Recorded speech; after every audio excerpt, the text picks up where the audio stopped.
Okay, so welcome to your November newsletter and your general reading for November. Thank you for being here and for trusting me with your guidance. It's truly an honor, and I feel privileged and grateful. November brings a lot of movement and a higher than usual number of energetic patterns. So this month is about course corrections and meaningful progress.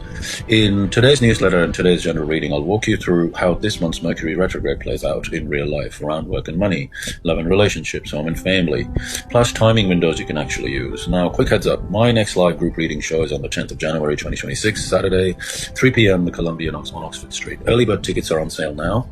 If you want to start the new year together with some guidance and healing and laughter and fun and like-minded people, tickets are available on my website, Spirit Guidance with DJ. Just go to the events tab. All right, now let's take a breath, get comfy, and we will dive in. Okay, so we'll start with the general setup of the Mercury retrograde, and we'll then dive deeper into different aspects of it. Now, if it sounds technical, I'll explain the meaning of everything. Now, Sunday the 9th of November, or on the 10th, depending on where you are, Mercury goes retrograde, sorry. Mercury is not on his best game here. Logistics could be messy, travel, transport, technology can be funky, not working, going haywire, schedules could go everywhere.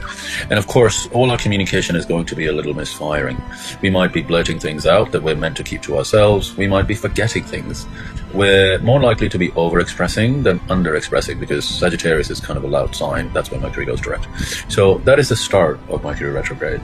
It's a particularly messy start, if I may.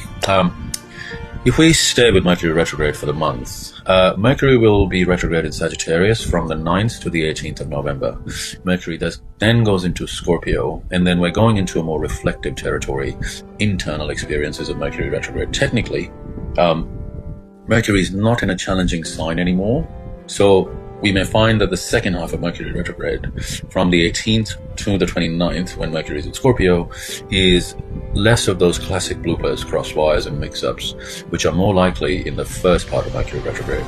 And Mercury will be retrograde in Scorpio until the 29th of the month. So the moral of the story is there's a pre-retrograde Mercury part at the start of the month until the 9th. Do what you can then. Generally, we want to be double-checking things. We want to be following up. We want to be making sure if we think it, we say it. Yes, we are going to be careful about putting our foot in the mouth, which we're going to get to about something different that Mercury is doing later on. But overall, it's going to be better to try to be on top of things than just trusting it will work out, which Sagittarius has a tendency to think things will just work out. But the technical factors here mean that, and with Mars around, Mercury is missing things. Things are getting lost, misfiled, missent. So we do have some communication challenge energy here with this retrograde. And as I said, particularly between the 9th and the 18th of November. Now, I'm going to talk in detail about the station window when Mercury goes retrograde and why to go slow at that time. So we're diving in now. First up, as I said, Mercury hits the brakes and in fact starts reversing. So Mercury stations retrograde again on the 9th of November. This is going to be really important because we're slowing down for taking more time to revise, to rethink all those classic Mercury retrograde things. Rethink, revise, redo, remember, revision. Especially, I want to say, for at least 4 days after this Mercury station, we are rethinking what is necessary. We're going to put off what we can and really try to avoid big bloopers that are going to be time-consuming to fix down the line. Part of what makes it really important to go slow here, or to do the kind of just put things in a holding pattern and let's choose to tread water for now, part of what makes that so important for this Mercury retrograde, or at least the start of it, as I said, with Mercury stationing on the 9th, is that just a couple of days later, the ruler of Mercury in Sagittarius, which of course is Jupiter, also stations retrograde. So this second week of November kicks off with two planets slowing down and going retrograde, as I said. Now, what that means is, in both big and small ways, daily logistics and details and communications, big picture plans, major projects, there is this sense of temporarily reversing course that kicks in the second week of November. And we're going back over things, we're repeating or reviewing and redoing. We're not pushing forward, we're looking backwards. Excuse me. The Jupiter station retrograde on the 11th very much is about hitting pause on some of those grand plans. those major moves, those meaningful adjustments that we've been making or trying to follow through on, those purposeful adventures or changes that you want to pursue, particularly since early June of 2025. We just need to sit with them a little bit here. Jupiter is stationing retrograde in a water sign. So what we're trying to do here is slow down so that our feelings can catch up to our dreams. Essentially, we want to make sure that our nervous system, our emotional systems are on board as we want them to be. We're feeling into the path forward with Jupiter here. And Jupiter is a slow moving planet anyway. And with Mercury, we could give a week either side of that Jupiter station on the 11th, a week either side for some deep reflection, just being in that holding pattern, treading water space. Jupiter is in no hurry right now. So he's like, I'm happy to do my research. I'm going to consider everything that's before me. I want to review the last number of weeks, and I'm going to say the last 3 or 4 months. So even though it's the start of the second week of November, it very much has this tone of we're sitting with it. We've been hit with a snag or reached a point where things are not going to plan, and reassessing and reflecting is the best way forward. Now, I'm going to talk about the most disruptive aspects of this Mercury retrograde cycle, and that's Mercury conjunct Mars. So to me, this is one of the most challenging energies of the whole month, and there were some other options, but to me, this is the most challenging. This is quite disruptive, and in terms of causing messy situations that are going to require time and energy to fix. It's happening on Wednesday, November 12th. That is Mercury retrograde conjunct Mars. Mercury is still at its station degree here, so it hasn't moved off that station degree. Now, I know I'm sounding technical, but I promise I'm explaining the meaning of everything. So Mercury's bumped into Mars here. It also means that Mars has been the applying planet here, which is a little atypical because usually Mercury is moving more quickly than Mars. So we really have that sense of mentally being a bit frazzled or stressed out. This is not good for Mercury things. It's not good for communication. It's not good for mindset or mental state.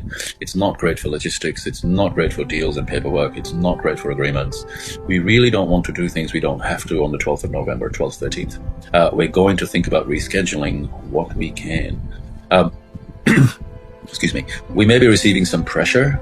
Somebody we're dealing with might be pushy or really trying to get us to move forward on something that we're not ready for yet.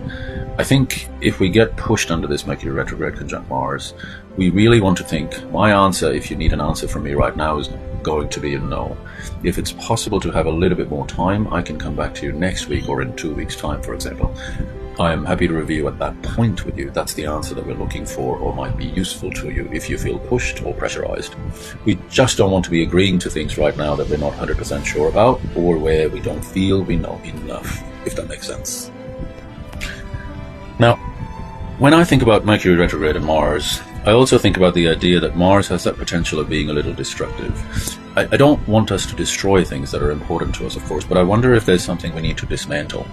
Something that is no longer going to be as effective in its current form, and it's worth pulling it apart or tearing it down. With Mercury and Mars here in Sagittarius, you could think about the topics of the Sagittarius part of your chart. You could also think about this affecting the topics ruled by Mercury in your chart, the Gemini house or the Virgo house, if you're familiar with astrology. But maybe there are things where you're like, I need to pull this apart. This is irritating me. It's frustrating me. You'll know you're in Mercury retrograde conjunct Mars territory if you feel angry, if you feel a bit righteous, if you feel really frustrated, or if you're noticing you're so irritated and short-tempered about something. That's a clue that maybe your preferences are not in the mix, and maybe we need that renegotiated. So Mercury-Mars, while it's technically not a great aspect, if we look for clues of that expression, it can help draw our attention to something that will really benefit from being pulled apart and dismantled.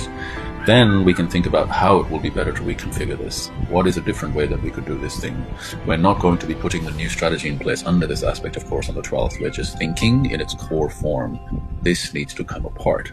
And that's where we're at with Mercury Mars here. I think all of us might deal with a higher level of stress or worry, whether that's anxiousness. Mars is a little bit more in the mental health space about that anticipatory worry about what might happen. Saturn in the past sort of tends to have us ruminating on what already has happened. Mars makes us heightened in a way that we're worried about what will or could happen, if that makes sense. So in terms of what we need to know for this week, the second week of November, that Mercury Mars means I think all of us will be feeling a little bit more stressed, a little bit more anxious, and a little bit more worried relative to what we normally feel. If you're normally a very calm person, you're going to be a little agitated. If you're normally someone who tends to be a bit anxious, you might be a little bit more so than usual, unfortunately. Why do I tell us that? I don't want you to worry about being worried. That's not what I'm trying to do here. But if we know that this is not an energy that's associated with calm mental state, we can build things in that will help us calm down. That might be, okay, I'm going to want fewer things on after work that night. I'm going to make time for an extra yoga class, or I'm going to walk in nature, or I'm going to the beach. I'm going to make sure that I do my meditation that day before, the day of, and the day after. Whatever it is that you know helps you calm your mind when you get a bit overstimulated or worried about something, we want to make sure that we get that into the mix around the 12th, 13th with that Mercury-Mars aspect. Now, next up I'm going to talk about Mercury meeting the Sun. Now, Mercury meeting the Sun, and it's happening while the new moon is happening, it adds Mercury Cassini themes to the next 2 weeks. That's inner realization, accessing divine wisdom, and receiving divine guidance or instructions for what's next. Mercury Sun is technically a separate event, but it feeds into the new moon. That is 19th, 20th of November. So this is about a mental reset and renewal. Mercury is going through its own renewal and rebirth, and that can help with a mental reset, almost as though your mind itself is being reborn in an area of your life, not your whole life. This supports letting go of thoughts or mental pathways that are taking us places we don't want to go, especially in recent times if it's been that way. If we want to reclaim power over our mind, reclaim control over our attention, or break a habit that isn't good for our mindset, this Mercury retrograde Sun moment is perfect for that. So keep a notepad handy. We can receive very astute insights, subtle hints, ideas, divine downloads when Mercury meets the Sun here. Because this energy happens in Scorpio, expect realizations about emotional attachments that may be to our detriment. Once we see that dynamic, we're in a better position to address it or change the pattern. Now, Mercury Sun in Scorpio feels like truths, honesty, revelations, especially about what has been kept secret or what's been happening behind the scenes. We want to watch for all of that as part of Mercury and Scorpio signature, or Mercury Sun Scorpio signature, also as part of the direction setting around the 20th of November.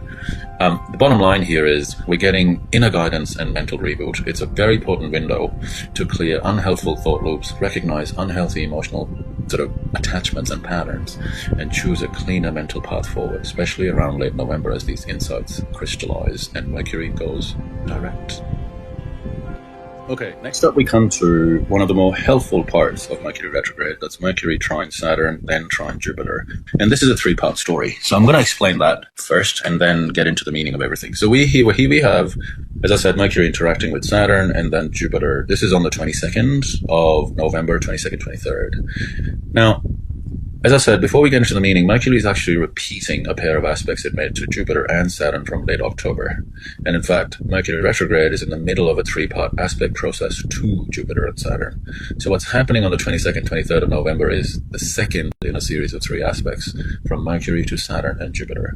Why this matters? Why do we need to know that? Because while I think it generally indicates and feels positive and constructive things for 22nd, 23rd, these are not brand new things. They will relate to topics or themes that we've worked on around October 24th to 25th, and things, topics, themes, projects, plans that may not be fully sorted until about December 7th and 8th, which is when Mercury will be direct in Scorpio and make the final trines to Jupiter and to Saturn. So I know that's a little bit technical, but I really wanted to make sure that we landed that concept that these Mercury, Saturn, Mercury, Jupiter energies, they aren't standalones. They're part of a slightly longer sequence. That does sometimes happen when a planet like Mercury is going retrograde. Of course, it might interact with a slower moving planet before it's retrograde, during its retrograde, and then after it's retrograde. So we really get an ongoing theme coming that's sort of through and through from October to early December. Now, on to Mercury trine Saturn first. So Mercury Saturn, I love a good Mercury Saturn aspect. So this is clarifying, it's grounding, it brings us back to facts. Now, Mercury trine Saturn in water signs, there's a lot of emotion, there's a lot of feeling here. But what we want to do is check in or check out the data to see if it matches the mood or the sense of things that we're picking up on. With Mercury Saturn, we might be fact checking, we might be doing a deep review, we could be doing very sort of thorough research. We might be renegotiating contracts or agreements. We might be clarifying plans. Did we say it was going to look like this? Was I the person that was meant to take care of that? Or was that somebody else? We're just double checking expectations with Mercury retrograde and Saturn. So we're not accusing, we're not blaming, we're not overdoing. We're trying to be very practical and grounded. So there's a lot of wisdom and maturity around communication and thinking that comes with Mercury Saturn. We are not taking on responsibilities that are others' responsibilities. We want to clarify our role in a situation, and that's what we're working with. Then we come to Mercury, Jupiter. Now, that is fantastic. It has a little bit more growth or an expansive tone. Mercury, Jupiter can be about receiving happy news or receiving an exciting offer, or maybe you giving an exciting offer. It might be about generously expressing positive words towards others, or you may be receiving them. We get the sense of agreements that are lifting, uplifting, or helpful for people involved in Mercury, Jupiter. Now, with our agreements, with our encounters, with our conversations under this energy, we might find that we're having healing conversations that we're inspired by, we're learning, or who we are talking to becomes important. And we can be thinking about all those topics in the context of how does this relate to late October? How will I continue to mull over and work through these topics and themes until around 7th, 8th of December, which is the final Mercury-Jupiter trine. So my sense is that because Jupiter and Saturn, and I'm not going to talk about what is the sequence for, what is it important for, my sense is that with Mercury, Jupiter, Saturn, they're the original outer planets, Jupiter and Saturn, and they have a lot to do with bigger moves and changes, foundational structures in our life. The ongoing trine to Saturn and Jupiter are almost like fact-checking or stress-testing some of the bigger moves that we're thinking about, substantive topics, dreaming about things, or longing for, to see what might be possible, or what kind of timeline, what might be practical, or what will allow for growth without too much restriction. There's a lot of teasing out of the nuances because it's in water signs. We want to, if we want to go in a new direction, that is, and live in a different kind of life, how is it going to feel? What is it going to look like? What do we need to get information about? Who do we need to get information from? That's what this Mercury combination can help with. Now, it is also great for healing because the water sign aspect is so good for getting in touch with emotion, expressing it, visualizing